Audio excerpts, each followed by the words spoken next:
Du coup, bonjour à tous et bienvenue dans ce troisième épisode de Welcome to New Work. On est ravis aujourd'hui d'accueillir Jean Moreau autour de la thématique Nos déchets peuvent-ils sauver le monde? Alors, Welcome to New Work, c'est un concept d'émission qui a vocation à être interactive. Donc, il y a deux facettes de l'émission. Il y a une émission qui est en direct au cours d'un webinar, parce qu'il paraît que c'est à la mode en ce moment. Et ensuite, on fait un replay de cette émission. Donc, si vous nous écoutez a posteriori, ne soyez pas surpris par moment, parce qu'il y a de la magie des aléas du direct, donc soit des petites notifs, soit des petits bugs, mais ça fait partie du jeu. Et puis, on vous invite à venir aux prochaines émissions qu'on organisera. Et donc, aujourd'hui, on va parler autour de la question des déchets, comment ils peuvent sauver le monde, avec Jean sur plusieurs thématiques. Du coup, Jean Moreau, cofondateur de Phoenix, une extraordinaire entreprise sociale qui travaille sur cette question. Jean, qui est aussi coprésident d'Impact France, qui est le mouvement qui veut faire en sorte que toutes les entreprises aient un impact positif. Donc, on parlera de ton parcours, Jean, du rôle des déchets, en quoi c'est un problème et comment ça peut être une solution aussi, parce que je pense que c'est intéressant pour chacun. Et enfin, du rôle des entreprises dans cette transformation, parce que le cœur de notre émission, c'est vraiment de se dire comment on peut agir sur son temps de travail de là où on est. Bienvenue, Jean. Merci d'être là, du coup. Merci Félix, bonjour à tous. Ravi d'être là aussi. Et en fait, ma première question, elle est très simple. C'est un peu qui es-tu, quel est ton parcours, comment t'en es arrivé à lancer Phoenix et à être là aujourd'hui? Ouais. Alors moi j'ai 37 ans et j'ai commencé ma carrière dans la finance. Donc d'abord pour reprendre au début, j'ai fait une école de commerce et puis j'ai fait un tour à Sciences Po en affaires publiques. Il m'a donné un peu une coloration intérêt général, mais pour autant, j'ai commencé ma carrière dans la banque d'affaires en fusion-acquisition chez Merrill Lynch, une banque américaine. Et donc, voilà, pendant 5-6 ans, j'ai fait ce métier-là, qui était franchement pas inintéressant. C'était une bonne formation, assez exigeante, avec des enjeux souvent stratégiques. On est plutôt bien formé. Et puis, au bout d'un moment, à l'âge de 30 ans, j'ai eu une crise de sens, qui est peut-être quelque part à mi-chemin entre une crise d'adolescence à retardement ou une crise de la quarantaine anticipée. Et donc, j'ai eu envie de quitter un peu le confort de la finance, de quitter ce qui pouvait s'apparenter à une prison dorée quelque part, parce que je voulais aligner mes aspirations personnelles avec mon quotidien professionnel. Et j'avais envie que les quelques compétences que j'avais acquises soient mises au profit d'une cause utile, à impact social et environnemental positif. Et d'où la création de Phoenix et le gaspillage alimentaire qui me paraissait cocher toutes ces cases, à la fois un enjeu majeur, un gros marché, un pilier social, un pilier environnemental, avec de la techno en transverse. Donc, c'était le bon projet pour se lancer. Et du coup, c'est aussi quelque part une bonne synthèse de mon parcours avec un aspect très économique quand même, parce qu'on va le voir, mais les déchets rapportent de la valeur et créent de la marge aussi pour nos clients. Il n'y a pas de tabou là-dessus. Et puis un aspect intérêt général, puisque la lutte contre le gaspillage et contre la précarité alimentaire est au cœur du réacteur de Phoenix. Donc voilà comment j'en suis arrivé là. En 2014, la boîte a bientôt 7 ans. Génial, super passionnant. Avant de continuer à creuser, tu as attendu les principales perches. Qu'est-ce qui te donne envie de te lever le matin là, avec cette période confinée qui n'est pas évidente, toi, et qui te donne envie justement d'aller au travail et de faire bouger les choses?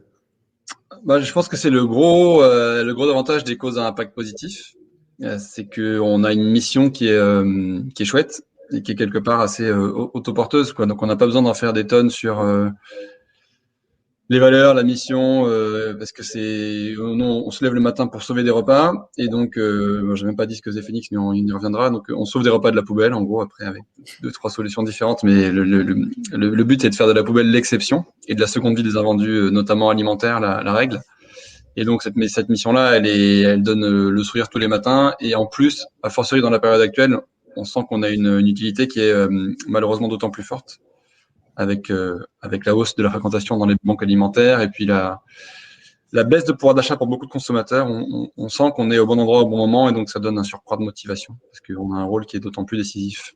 Génial. Et du coup, sans parler, plonger directement sur Phoenix, c'est quoi qu'est-ce que ça représente le gaspillage alimentaire du coup aujourd'hui en France, pour se donner un peu des ordres de grandeur?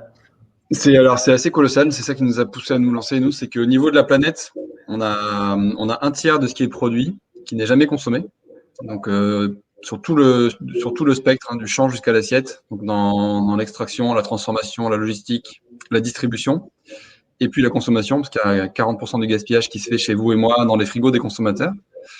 Donc ça, c'est au niveau global. Ce qu'on sait moins aussi, c'est que le gaspillage alimentaire, ce serait le 3e pays émetteur de gaz à effet de serre, si c'était un pays précisément, juste derrière la Chine et les États-Unis. Donc il y a une grosse dimension climatique qui est moins palpable, mais qui en fait est assez énorme. Et en France, on estime qu'il y a à peu près 10 milliards d'euros de valeur qui sont gaspillés chaque année.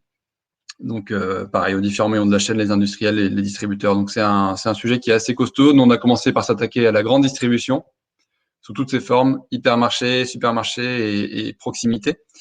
Et sur la grande distribution uniquement, c'est à peu près 2% du chiffre d'affaires du secteur. C'est-à-dire chaque magasin, pour plein de raisons différentes, va jeter au quotidien à peu près 2% de son chiffre d'affaires. Ce qui fait que dans la grande distribution, on est déjà sur un gisement qui équivaut à 2 milliards d'euros de valeur de produits chaque année, qui sont sortis des rayons et qui sont jetés ou détruits ou incinérés.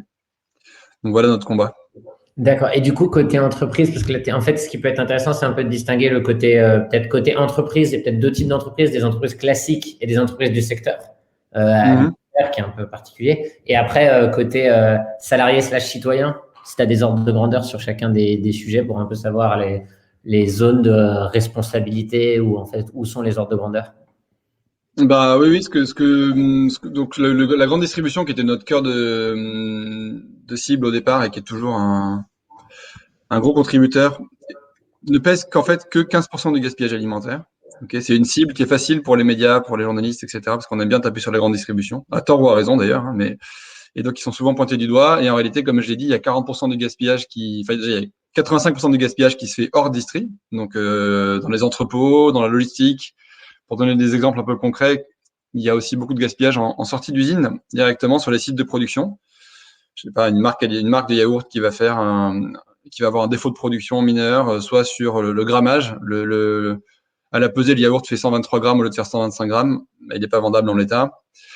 On a un changement de packaging, on a un changement de marque, on a une erreur d'orthographe sur un packaging aussi. Ou alors un lancement raté, je sais pas, une marque de boisson va faire un iced tea kiwi pêche. Ils pensent que ça va être un carton parce que les tests étaient positifs et puis en fait c'est un flop commercial et donc ils se retrouvent avec 200 palettes sur les bras ou 3 ou 4 camions poubelles, pas poubelles justement, camions de transport quoi. Donc voilà, nous c'est un peu ça. En fait, quand on pense gaspillage, on pense tout de suite date de péremption et on pense tout de suite grande distribution. En réalité, il y en a sur toute la chaîne. Il y a aussi des produits hors calibre, des fruits et légumes moches, des miel pops qui font 18 mm de diamètre au lieu d'en faire 22, comme le demande le cahier des charges de Kellogg's. Donc voilà, du champ jusqu'à l'assiette, encore une fois, il y a plein de raisons qui font qu'on a une utilité forte. Okay. Et sur la partie justement, en tant que soit salarié quand on va à la cantine dans son entreprise, soit citoyen, ça représente quoi du coup? Parce que c'est assez minime pour comprendre d'ordre de grandeur. Oui, c'est assez minime. C'est assez minime dans la restauration collective. C'est un peu moins de 10% du gaspillage.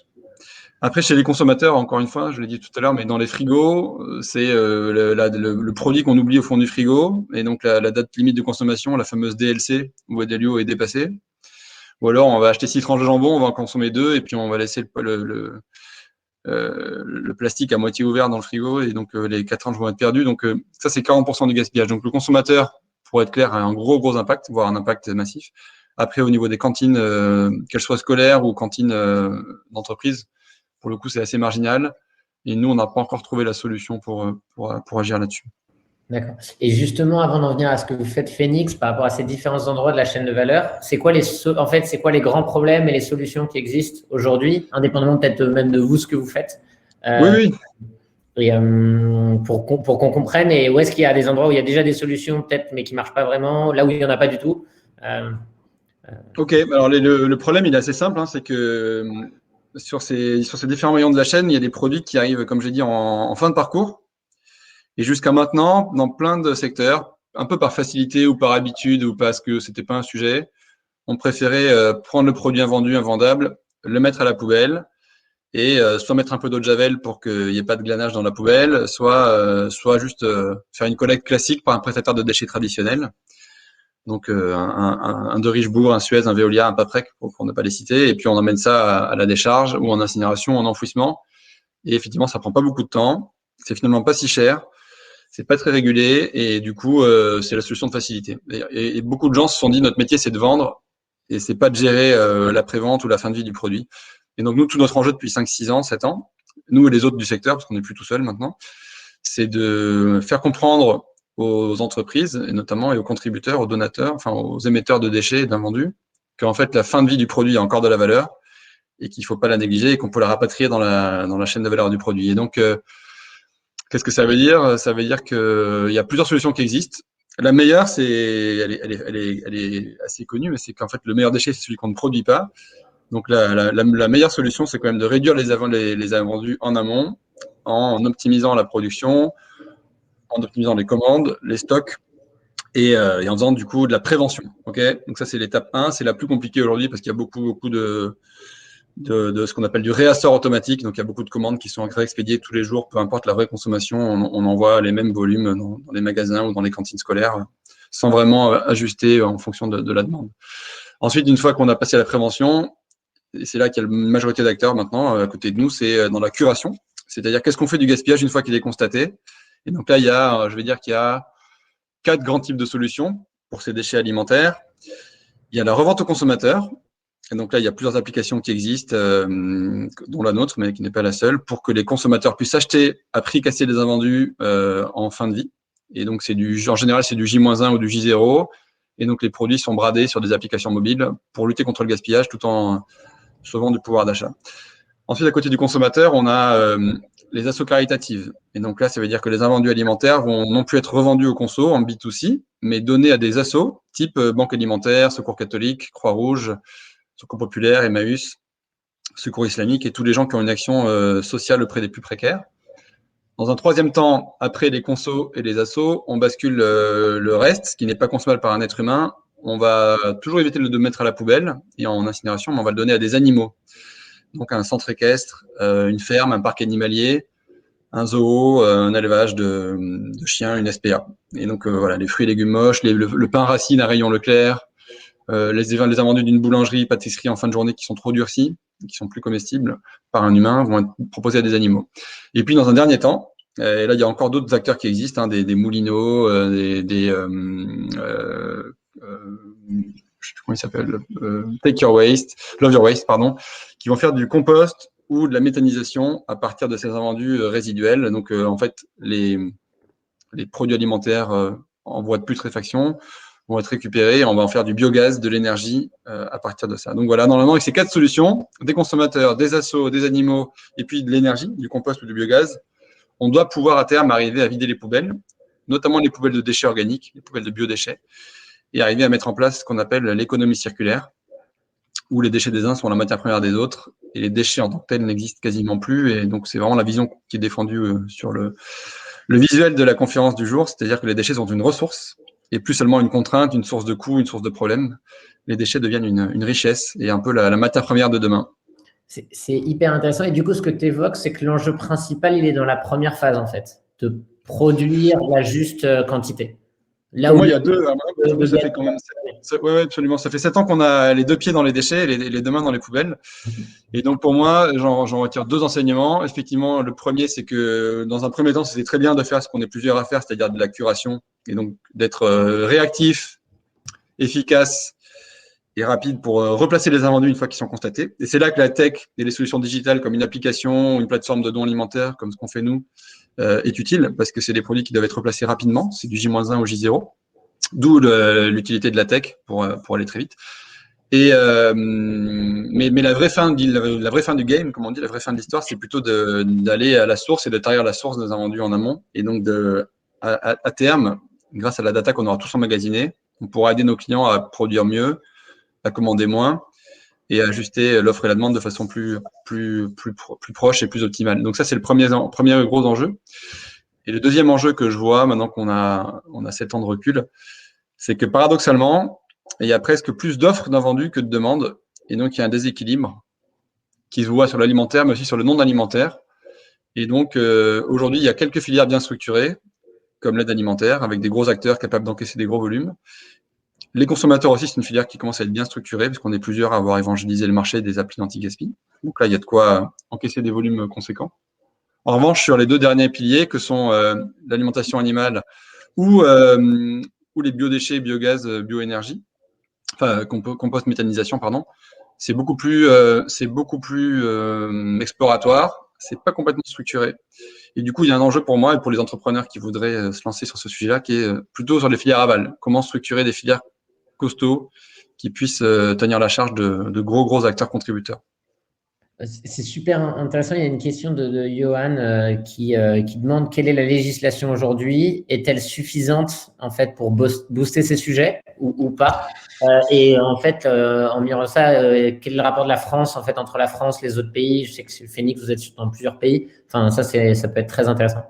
C'est une bonne question et nous, pour être transparent et honnête, ça nous a bien aidé quand même. Donc, on a toujours une partie de mérite parce qu'on a beaucoup bossé, on a participé à évangéliser le marché. On a été parmi voire le market maker, comme on dit. Donc, ce qui n'est pas toujours confortable d'ailleurs d'être le premier sur un marché et d'évangéliser pour que les acteurs se mettent à faire quelque chose.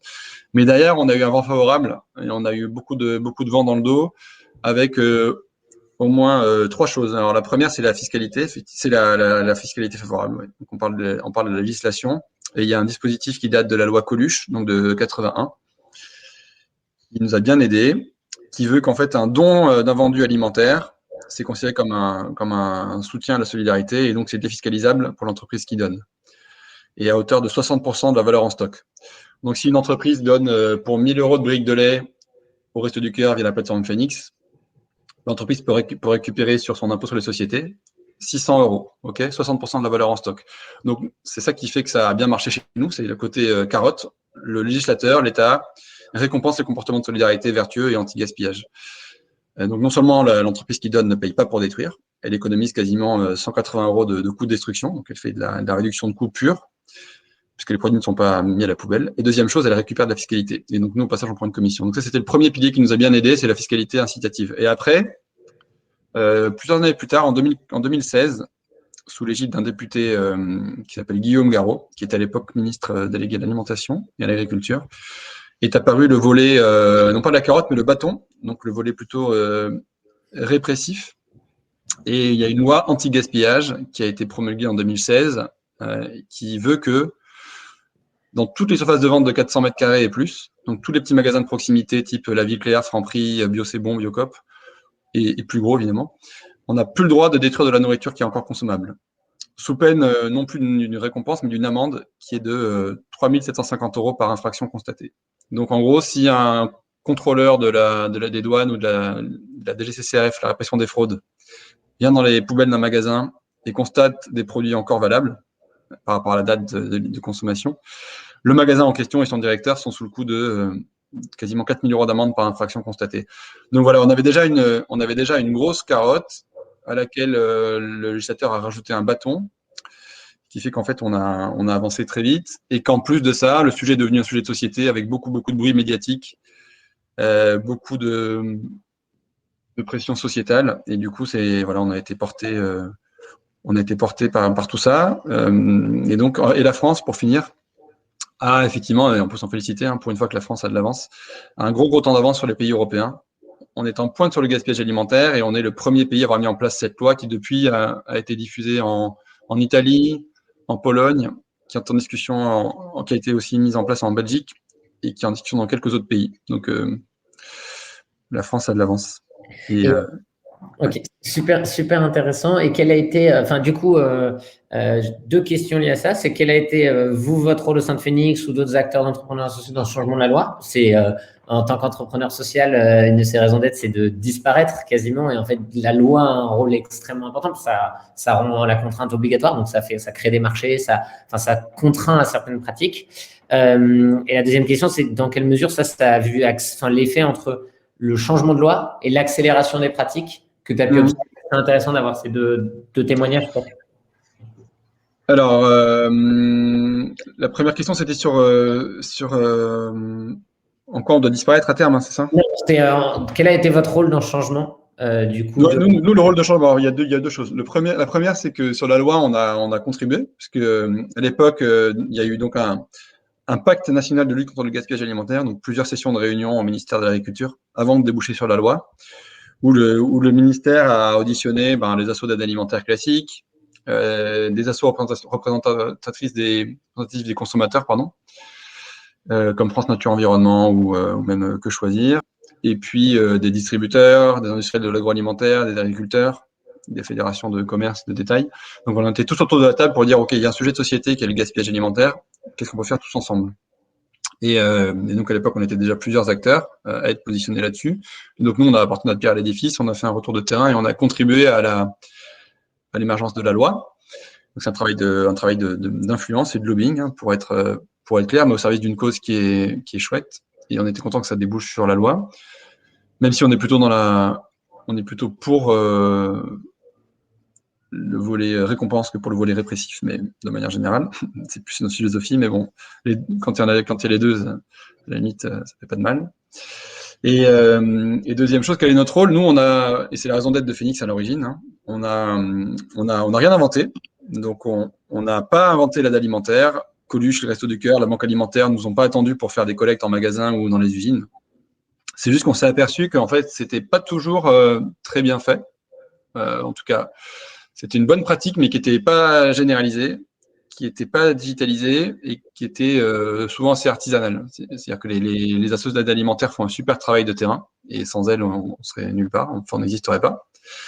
Et donc, mais en revanche, avec tout le respect qu'on leur doit, très souvent, ce sont plutôt des bénévoles qui font ça, alors pas via vendredi, parfois via vendredi, mais plutôt parfois à temps plein et donc plutôt en fin de parcours, donc qui sont pas toujours rompus au digital, qui sont pas toujours rompus aux outils, aux nouveaux outils qu'on peut utiliser et qui donc font des livraisons avec des reçus papier, avec des signatures et des tampons faits à la mano au pied de l'entrepôt. Et donc on s'est dit ok, et puis qui font ça parfois une fois par semaine, mais pas le mercredi après-midi parce qu'on a des petits enfants, et puis pas le vendredi parce qu'on est en week-end, et puis pas le samedi parce qu'on n'est pas là.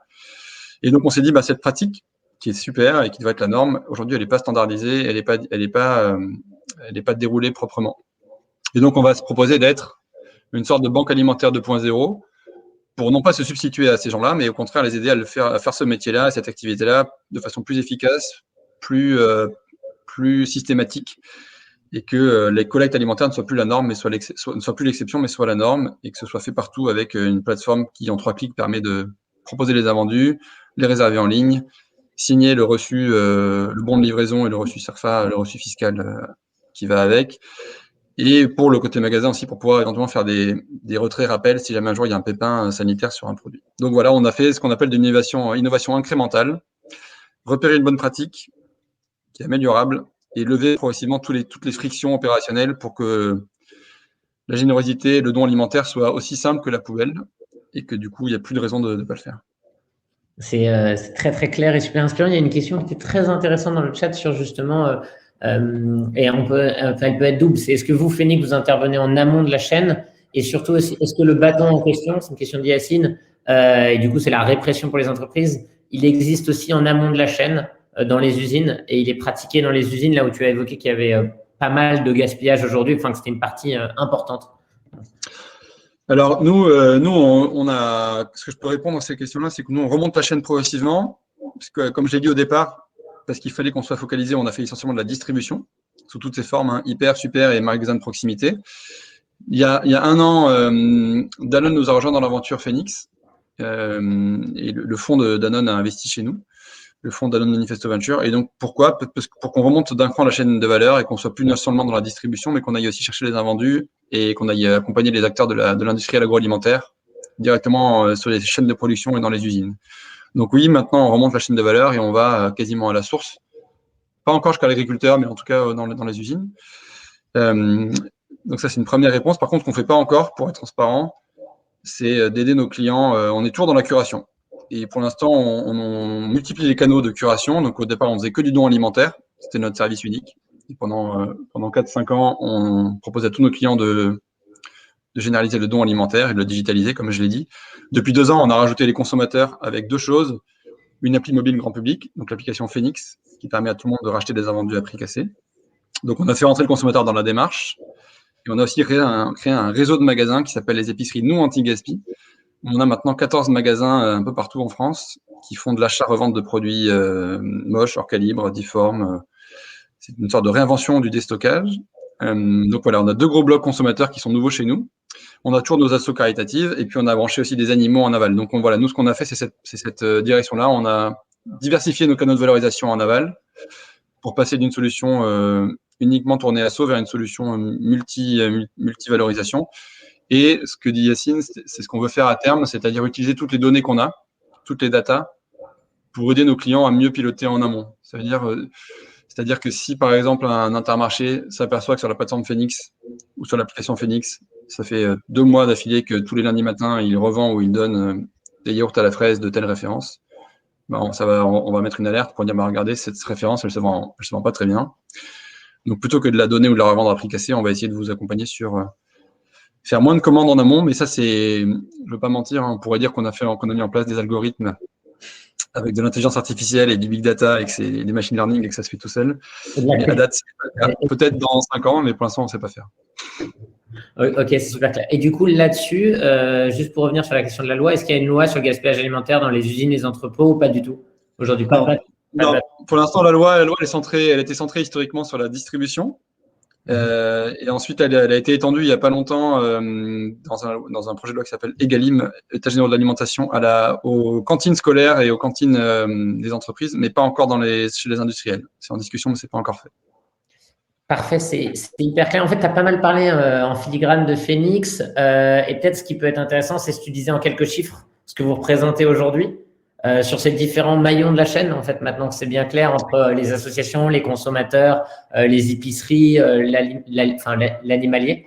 Et voilà. Et après, j'aurais quelques questions. Avec plaisir. Nous, c'est précisément ces chiffres-là qui nous rendent fiers parce que je ne l'ai pas précisé, mais on est bien une solution marchande. Hein. On est une SAS avec agrément solidaire. Donc, ça veut dire qu'on respecte, comme je pense Vendredi et plein d'autres acteurs de l'écosystème, des critères assez forts et de lucrativité limitée sur l'échelle de salaire qui est encadrée chez nous de 1 à 7, sur les dividendes, etc. Mais on est quand même sous statut SAS et on le revendique.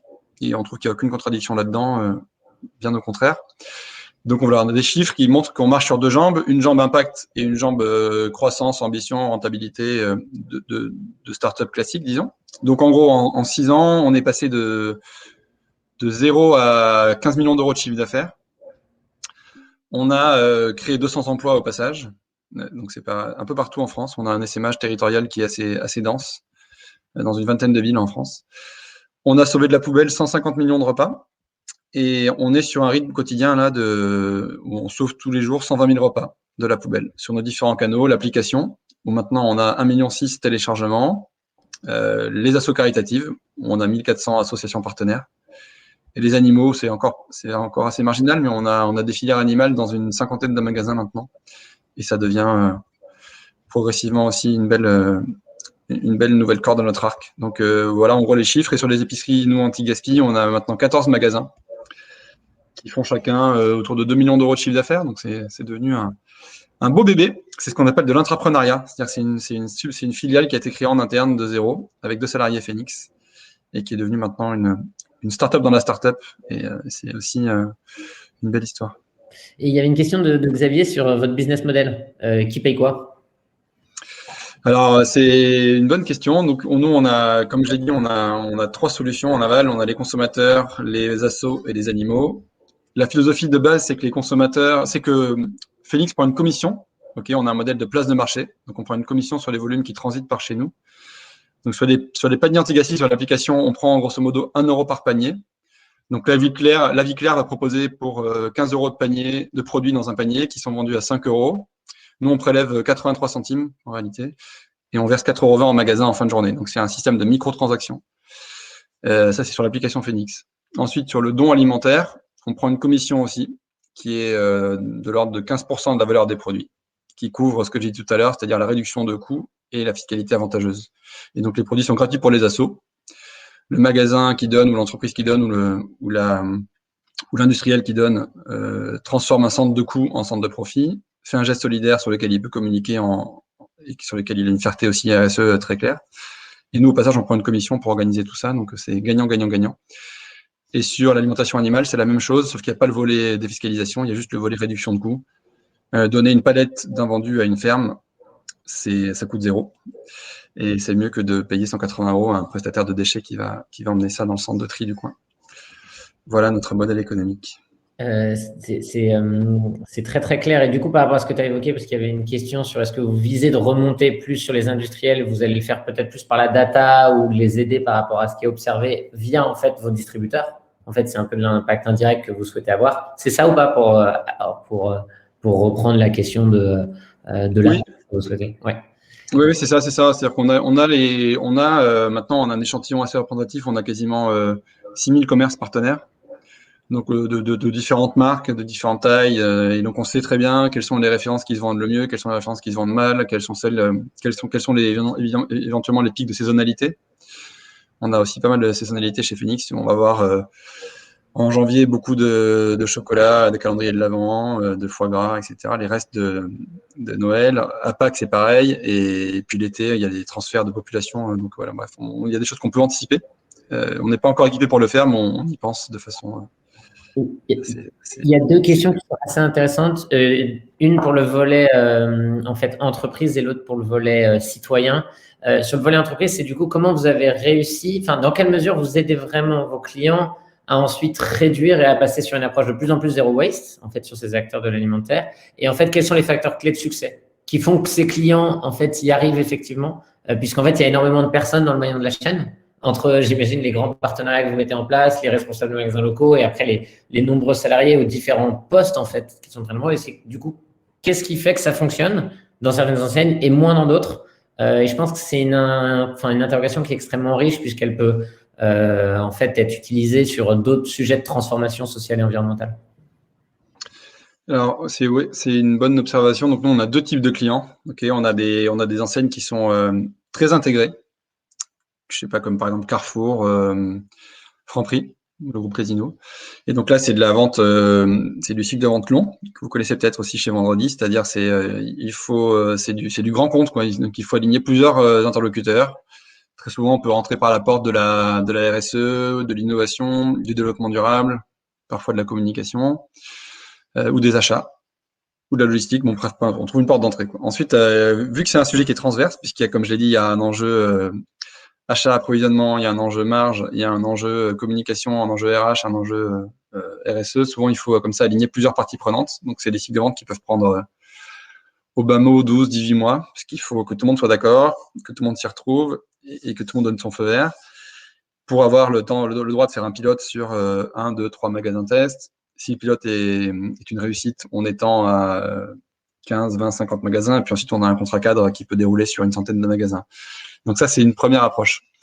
Et donc la grosse clé de succès là-dessus, sur les magasins, sur les enseignes intégrées qui sont très top-down, c'est d'avoir la capacité à parler à une multitude de parties prenantes et de parler plusieurs discours. Donc un discours très anglais RSE pour un directeur RSE, un discours plutôt anglais marge, rentabilité de l'action, puisqu'on transforme un centre de coût en centre de profit le jour où le DAF ou la DAF rentre dans la boucle. Un discours solidarité avec l'association en face. Donc voilà, ça c'est la magie du modèle Phoenix, c'est qu'on a plein de parties prenantes et plein d'interlocuteurs. Et après, à côté de ça, on a une autre classe de clients qui sont des indépendants, des franchisés, et qui sont par exemple des marques comme Leclerc, Intermarché, Super U, ou des boulangeries de quartier, ou des chaînes comme des Brioches Dorées, des Paul. Et là, en fait, chaque magasin est maître de ses décisions, et donc peut prendre tel ou tel prestataire, peut faire en direct, peut ne pas faire. Et donc là, c'est de la conquête quasiment de terrain, ou en tout cas, point de vente par point de vente. Et donc, il faut juste être efficace, opérationnel, que ça prenne le moins de temps possible, et que ça marche, quoi. Et que ce soit aussi simple que ce qui était avant, c'est-à-dire la mise à la poubelle. Donc voilà, je dirais que les deux maîtres mots pour que ça fonctionne à grande échelle, c'est simplicité, efficacité. Et deuxième chose, ça c'est une conviction que moi j'ai forgée sur le terrain, c'est que la RSE doit pouvoir, en tout cas ça marche encore mieux quand c'est raccroché à un intérêt économique. Et quand on comprend bien que on fait ça pour plein de bonnes raisons, mais aussi parce qu'à la fin de la journée, ça améliore la performance et la rentabilité de l'entreprise. Et donc, c'est encore plus fort et plus puissant quand on dit, ben voilà, non seulement on a redistribué des repas, non seulement on a sauvé du gaspillage, mais en plus, regardez, on a généré du chiffre d'affaires additionnel ou optimisé la rentabilité, puisqu'on a diminué la facture de gestion des déchets et qu'on a optimisé la fiscalité. Donc, c'est comme ça qu'on arrive à rapatrier les sujets RSE, développement durable, au cœur du réacteur, auprès des vrais décideurs et auprès des patronnes ou des patrons de business unit. C'est super intéressant sur cette logique de ROI qui est un peu, enfin, du coup, qui est cœur dans les modèles pour aujourd'hui, dans notre modèle capitaliste pour transformer les choses et du coup d'avoir un aussi financier palpable. Mm. Mais comment concrètement, au-delà de ça, une fois que vous l'avez mis en place, c'est que la pratique, c'est ben, je jette.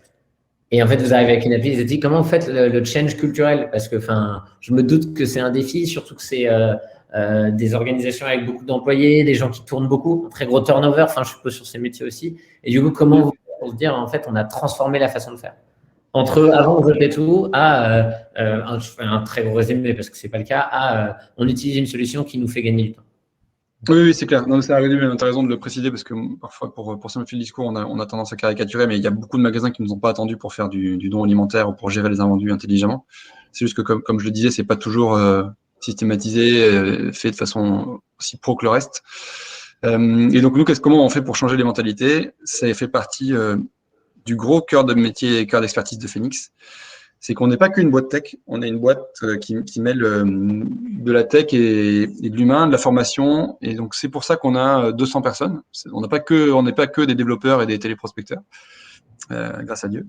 On a une centaine de chefs de projet qui sont sur le terrain, donc c'est les personnes dont j'ai parlé qui sont plantées dans une vingtaine de villes en France, qui vont de Dijon à Biarritz, en passant par Marseille, Toulouse, Quimper, Rennes, Strasbourg. Pourquoi? Parce qu'en fait, ces gens-là sont sur le terrain, au plus près des magasins et de leur personnel. Donc, ils vont à la fois, quand on va signer avec un magasin Leclerc, un Intermarché, un Super U ou un La Vie Claire, ils vont à la fois aller voir le directeur de magasin ou la directrice de magasin qui pilote la démarche. Ils vont à la fois aller voir le contrôleur de gestion, qui est souvent aussi partie prenante à ça. Et puis, ils vont aller voir chacun des chefs de rayon. Dans un gros Leclerc, on peut avoir peut-être parfois jusqu'à 30-35 chefs de rayon entre la poissonnerie, les fruits et légumes, la boulangerie, les produits frais, les produits laitiers. Et donc, il faut que tout le monde soit embarqué, que tout le monde prenne ses 5-10 minutes de plus en fin de journée pour trier les invendus et mettre de côté dans le bac Phoenix bleu fluo ceux qui sont consommables et mettre à la poubelle ceux qui ne le sont pas. Et donc voilà, ça passe par ça, ça passe par beaucoup de coaching. Donc on a encore une fois une centaine de coachs anti-gaspi qui sont sur le terrain tous les jours auprès des clients et des assos. Et on a du balisage très très clair dans les entrepôts, des magasins, des usines, pour que ce soit le vrai réflexe, quoi, et pour qu'à côté de la poubelle Veolia Suez Paprec, que tout le monde connaît, il y ait un bac bleu fluo Phoenix, c'est très flashy, très identifiable, où voilà, on fasse les vases communicants et qu'il n'y ait quasiment plus rien à droite et que tout soit dans le bac seconde vie. C'est super intéressant. Et donc, l'enjeu clé sur ces sujets de transformation et la conclusion, c'est ça prend du temps, il faut aussi de l'humain, de la sensibilisation, de l'accompagnement dans la durée, avec des ambassadeurs locaux qui sont là en partie chez vous, hein, mais sur des responsables RSE qui voudraient mettre des sujets en place sur des questions de diversité, de handicap, de réduction d'empreinte carbone, où il faut, en fait, faut faire de l'accompagnement au changement, de la sensibilisation au quotidien et avec des choses très concrètes. Donc là, tu parles du bac bleu, mais je trouve ça intéressant. On le martèle beaucoup dans cette émission, mais je pense que c'est un élément clé. Il y avait une autre question qui est plus côté citoyen, se dire mais comment on fait, et qui est une bonne remarque, hein, sur nos grands-parents, il n'y avait pas de gaspillage, très très peu alimentaire, et du coup, qui est un sujet de, on va régler le problème, donc c'est pas faire disparaître complètement Phoenix, mais il y a un peu une partie de cette vision-là, et qu'on va faire du côté salarié, citoyen, en se disant, bah, c'est une part importante du gâchis, et comment on peut œuvrer aujourd'hui à réduire ça, puisqu'en fait, ça n'existait pas avant, donc ça n'a pas forcément vocation à rester pour toujours. Non, c'est sûr. Je pense qu'il y a une grosse partie d'éducation, donc dans les écoles, dans les universités, etc., pour que cette mentalité change. Mais je pense que ça relève de la sociologie de la consommation ou de la sociologie de la surconsommation, puisqu'en gros, dans les magasins, malheureusement, à l'heure actuelle, je sais pas, dans une pile de melons, de bananes, enfin, il y a deux choses. Ouais. C'est que les consommateurs vont au fond des rayons, on l'a tous fait, vous et moi, je pense que tu l'as fait aussi, Félix, pour chercher la référence la plus longue. Et que donc, s'il y a 3 pains de mie différents, on va prendre celui qui a la DLC la plus longue, au fond du tailleur. On va les gratter au fond. Donc, celui qui était en première, en face du rayon, c'est vraiment pas bien.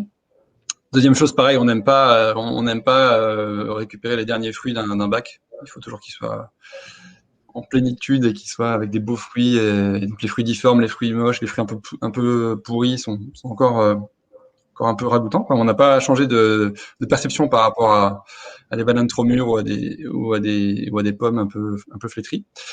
Ça, c'est côté consommateur. Donc ça peut changer par l'éducation et par ce qu'on fait nous, ce que font nos concurrents nos copains aussi d'autres boîtes sur l'évangélisation et le changement de perception.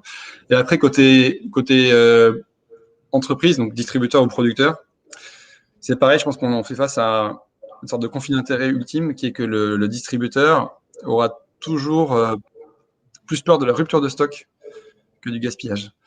C'est-à-dire qu'un magasin Leclerc ou Franprix, il a une phobie, c'est que son client aille dans un magasin pour chercher une référence et qu'elle ne soit pas dans le rayon, que le rayon soit vide.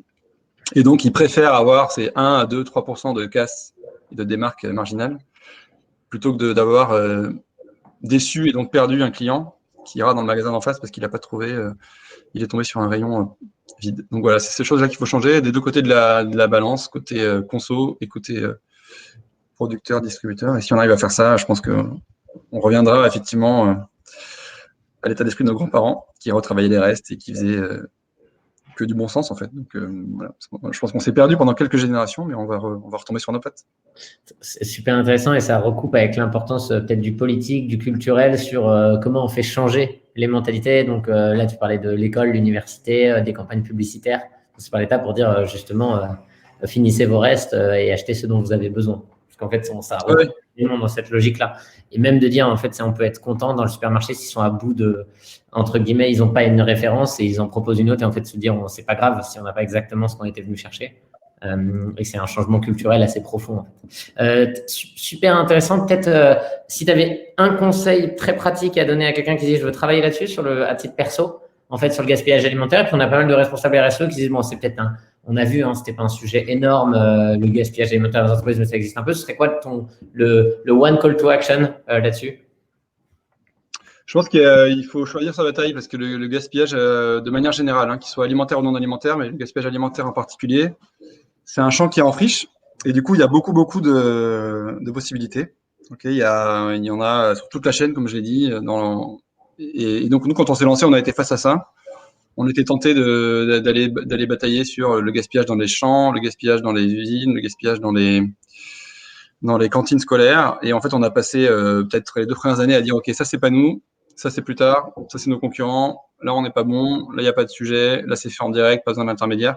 Pour finalement, on a passé 2 ans dans un entonnoir pour dire, en fait, nous, notre métier, c'est le gaspillage alimentaire dans la grande distribution. Une fois qu'on s'était bien assis là-dessus et qu'on avait développé une vraie expertise, on a réexploré des filières un peu adjacentes. Mais voilà, je dirais qu'il faut se focaliser parce que c'est un énorme bac à sable où on peut partir un peu dans tous les sens et du coup se perdre dans son plan d'initiative. Il vaut mieux choisir une chose et bien l'adresser. Du coup, pour reformuler, c'est si en tant que citoyen, c'est de réfléchir là où je vais vraiment faire du gaspillage alimentaire ou sur mes déchets plus larges et me concentrer là-dessus, sur le one là. Et pareil, en tant qu'entreprise, pour bien choisir ses combats en fonction des ordres de grandeur. Ce serait ça ton conseil, quoi. Ouais, c'est ça. Et puis, deuxième conseil, c'est aussi ouvrir un peu les chakras parce que le gaspillage, on l'associe toujours au gaspillage alimentaire parce que de façon assez intuitive. Et en réalité, depuis maintenant 2 mois, depuis le 1er janvier 2021, la loi anti-gaspillage a été étendue au non alimentaire, sous l'égide de Brune Poisson, notamment l'ancienne secrétaire d'État à l'écologie et à l'environnement. Donc maintenant, même les entreprises qui produisent des produits d'hygiène, qui produisent même du mobilier, on n'a plus le droit de détruire des invendus non alimentaires. Donc peut-être que si dans les auditeurs et du webinaire, on a des gens qui sont dans le non alimentaire, il y a aussi des choses à faire, et voire même de plus en plus, puisque la destruction de produits neufs est dorénavant interdite, qu'ils soient alimes ou non alimes, et les assos en face ont beaucoup de besoins, puisque avant même les besoins alimentaires, les assos manifestent des besoins de produits d'hygiène, donc de gel douche, de déodorant, de serviettes hygiéniques, de rasoirs, de sous-vêtements. Et donc voilà, pensez à elles aussi parce qu'elles ont des besoins, y compris sur le non alimentaire. C'est hyper clair. Le temps a pas mal filé parce que c'était vraiment passionnant comme échange. Peut-être que ce qui peut être intéressant, c'est tu puisses parler peut-être de ton engagement au sein d'Impact France et du coup un peu élargir autour de cette démarche en disant qu'est-ce que c'est et en fait en quoi ça peut inspirer des entreprises aujourd'hui qui nous écoutent. On a des entrepreneurs sociaux, mais on a aussi des entreprises classiques, bien sûr. Et je pense que peut-être d'ouvrir là-dessus, ça peut être pas mal. Ok, avec plaisir. Donc effectivement, avec fort de cette casquette sur Phoenix, on a eu une trajectoire qui était chouette et qu'on souhaite à beaucoup d'autres.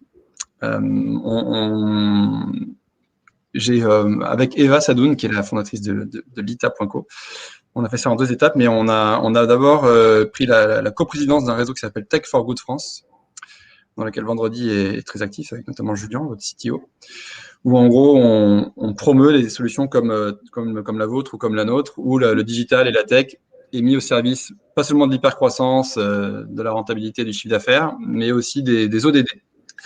Donc les 17 objectifs du développement durable fixés par l'ONU. Et donc voilà, on pense que dorénavant, les entrepreneurs, notamment ceux de la tech, pourraient ou devraient se poser cette question-là et de dire à quoi sert mon innovation et quel est le why, de pourquoi je me lance. Donc ça, on essaie de pousser ça. Et puis, à côté de ce réseau-là, qui s'appelle Tech for Good France, qui réunit maintenant quasiment 500 startups et entreprises de la tech, un autre réseau qui existait, qui s'appelait le Mouvement des entrepreneurs sociaux, le MOVE, qui a 10 ans. Et donc, on a été élu avec Eva en mai dernier à la tête du Mouvement des entrepreneurs sociaux. Et du coup, on a décidé de fusionner les deux mouvements, Tech for Good France et le Move, en un gros mouvement qui soit tech ou pas tech, d'ailleurs, high-tech, low-tech, no-tech, peu importe, on est agnostique là-dessus, et qu'on a appelé le mouvement Impact France, et qui veut qui promeut 3 choses, qui veut fédérer les entreprises à impact positif, impact social et environnemental positif, qui veut les faire grandir, parce qu'un des constats, c'est qu'aujourd'hui, il y a assez peu de success stories, il y en a pas assez.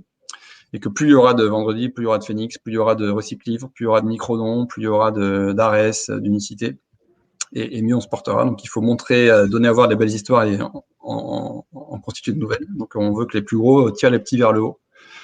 Et donc fédérer, faire grandir et faire rayonner ces modèles-là. Ces nouveaux modèles d'entreprise qui sont assis sur 4 piliers, un pilier impact social fort, un pilier impact environnemental fort, et aussi 2 piliers plus vers l'interne que sont le partage du pouvoir. Donc une gouvernance un peu plus éclairée que les entreprises traditionnelles, entre les salariés, les investisseurs, les managers et les parties prenantes. Et puis le partage de la richesse. Pareil, on souhaite que la richesse soit mieux distribuée et qu'elle soit moins capturée par les actionnaires. Et qu'on converge peut-être vers un modèle un tiers entre les salariés, les fondateurs et puis les financeurs. Et donc voilà, on a de belles entreprises emblématiques, des grosses comme la Croix-Rouge, comme la Maïf, en Biocoop. Donc voilà, on est très fiers d'avoir ces beaux vaisseaux amiraux. Et puis on a des petites startups et on espère, enfin on est toujours en quête d'adhérents dans le mouvement. Donc n'hésitez pas à regarder ce que fait le mouvement Impact France et à rejoindre la dynamique pour que dorénavant l'entrepreneuriat à impact et les nouveaux modèles de gouvernance soient la référence et non plus l'exception. Et peut-être qu'est-ce qui nous manque là-dessus pour justement que ça devienne la norme?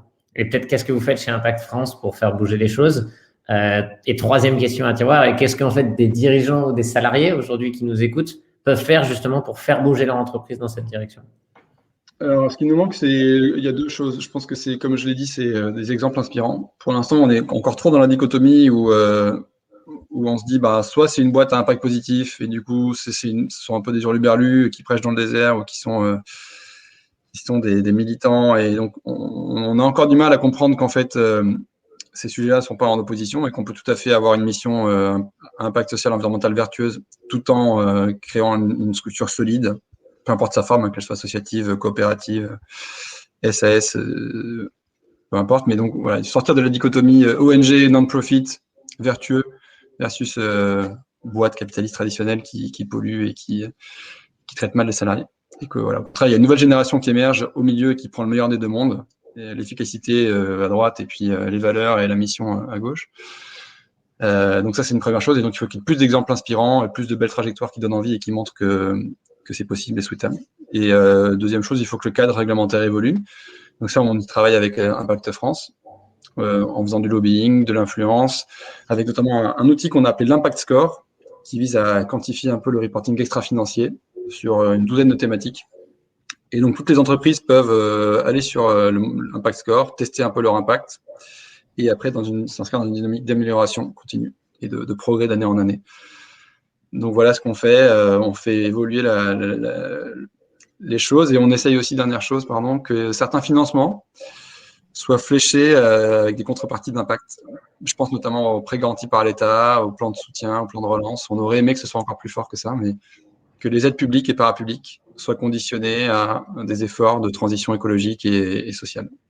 Par exemple, Air France, qui a touché quasiment 7 ou 8 milliards d'euros pendant le premier confinement, ce qui est sans doute ce qui était la bonne chose à faire, mais aurait pu en contrepartie prendre des engagements plus forts sur la transition, l'arrêt de certaines lignes intérieures, la maîtrise de son impact CO2. Donc voilà ce qu'on pousse. Et Olivia Grégoire nous aide là-dessus, la secrétaire d'État à l'économie sociale, solidaire et responsable, puisqu'elle est en train de travailler sur la qualification et la quantification de l'impact extra-financier pour que ce soit quasiment un prérequis pour beaucoup de financements publics, y compris de la BPI à l'avenir.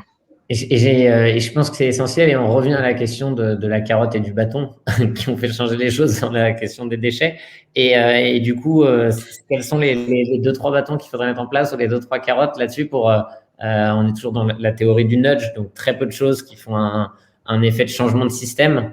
Du coup, tu as parlé de la gouvernance. Peut-être que c'est un point super important pour la contrainte de ce mécanisme, et en fait amener de la diversité dans la prise de décision. Est-ce que tu en vois 2-3 peut-être sujets de plaidoyer importants là-dessus pour faire des lois qui soient simples et très efficaces?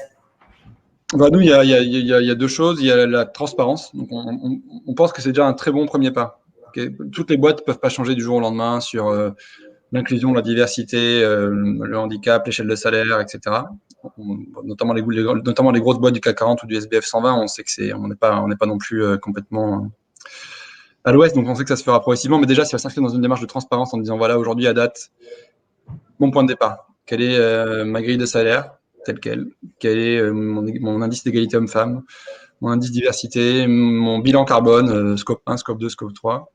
Déjà, ça serait une première bonne chose. Donc, que le législateur, que l'État pousse la transparence pour qu'on voit un point de départ et qu'on puisse mettre un peu de pression indirecte sur une dynamique d'amélioration. Sans culpabiliser, nous, on est orienté solution, on n'est pas là pour taper sur les méchants, on est juste là pour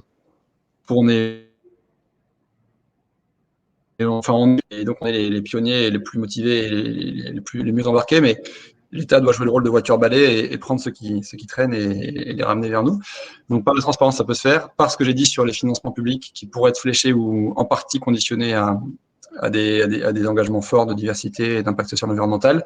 Et troisième chose, ça c'est un rêve, mais à terme, why not, la fiscalité soit modulée en fonction de l'impact social et environnemental, et que par exemple pour les entreprises, le taux d'impôt sur les sociétés soit de base à 34-43%, mais que si jamais l'impact carbone est neutre, on passe à 30%. Si jamais l'impact carbone est positif, complètement compensé, on puisse tomber à 28, 27, 25%. Enfin voilà, ça c'est un vœu pieux, mais ça aurait du sens que la fiscalité soit modulée en fonction de la contribution à l'écosystème. Je pense que ça a beaucoup de sens et c'est même nécessaire. Et après, il faut juste qu'on trouve des façons concrètes de pouvoir le mesurer, où en fait ce soit simple, parce qu'après il faut amener des choses très très simples pour qu'elles soient appliquées et suivies. Mais c'est super inspirant. Peut-être que, en fait, est-ce que vu que le temps a tourné, est-ce que tu souhaites nous partager une dernière chose? Moi, je voulais te remercier pour ce témoignage, et Caroline l'a souligné, très humain. Très concret, souriant, comme on s'était dit avant la campagne. J'ai un nudge de Livestorm là-dessus. Un nudge de Livestorm. Et du coup, moi, je souhaitais te remercier. Est-ce que du coup, tu as un petit dernier message à faire passer aux personnes qui nous ont écoutés? Voilà. Tout simplement. Non, moi je suis assez positif. Même si les temps sont durs, je pense qu'il y a une très bonne dynamique sur tous les sujets, donc le gaspillage alimentaire, l'économie circulaire qu'on a évoqué, mais aussi tout ce qui est autour de l'impact. À la fois parce que il y a 3-4 faisceaux d'indices convergents. Il y a les attentes des consommateurs qui veulent des produits en circuit court, bio, responsables, anti-gaspillage, etc. Donc je pense que les marques n'auront pas le choix, elles devront se conformer à ça. Il y a une attente des talents, et je pense que sur vendredi vous y contribuez, mais on pense beaucoup aux nouvelles générations. En fait, moi je vois aussi beaucoup de moins jeunes qui candidatent chez Phoenix, qui sont prêts à faire des changements de carrière assez radicaux pour contribuer à des causes à impact. Donc je sens qu'il y a une lame de fond qui est assez forte. Donc voilà, les consommateurs, les talents, les financements aussi. De plus en plus de fonds, de finances responsables, de finances solidaires, de finances vertes, d'impact investing, enfin on l'appelle comme on veut, mais d'ISR, d'ESG, commence à vouloir mettre l'épargne et les fonds au service de causes à impact positif. Donc je pense que voilà, les boîtes qui jouent pas le jeu vont se priver de consommateurs, de clients, de talents et de financement. Et c'est déjà des pénalités qui sont assez fortes pour elles. Donc tout ça me fait dire qu'à mon avis, les planètes s'alignent progressivement et qu'on avance dans la bonne direction et que ça ne va faire que se catalyser. Mais je suis bien d'accord avec toi, mon cher Jean, et je te remercie pour ce témoignage positif. Et je pense qu'on a tous petites actions très concrètes à mettre en place dans nos organisations. C'était un peu le but de l'échange aussi, pour faire bouger les choses. Et du coup, moi, ce que je retiendrai, c'est de se concentrer sur les quelques actions qui font vraiment la différence dans vos organisations. ou qui vous tiennent vraiment à cœur à titre personnel, parce que c'est là-dessus, c'est comme ça qu'on arrivera à changer les choses en concentrant nos efforts là où ça nous apporte de l'énergie. Et donc, moi, je vous remercie tous. Je remercie aussi Héloïse qui a préparé ce webinaire avec beaucoup d'attention et sans laquelle ce moment n'aurait pas été possible. Et je vous invite à ne pas hésiter à partager ce webinaire. On a eu des super échanges avec Maud Sarda de Label Emmaüs déjà, avec des personnes de la fresque du climat, Cédric, qui avait lancé ça. Et donc, n'hésitez pas à revenir et en parler autour de vous parce qu'on vit toujours des bons moments grâce à nos invités géniaux comme Jean. Merci à tous, du coup, et puis à très vite pour plus d'impact. Merci à tous, merci Félix, merci Louise. À bientôt. À bientôt.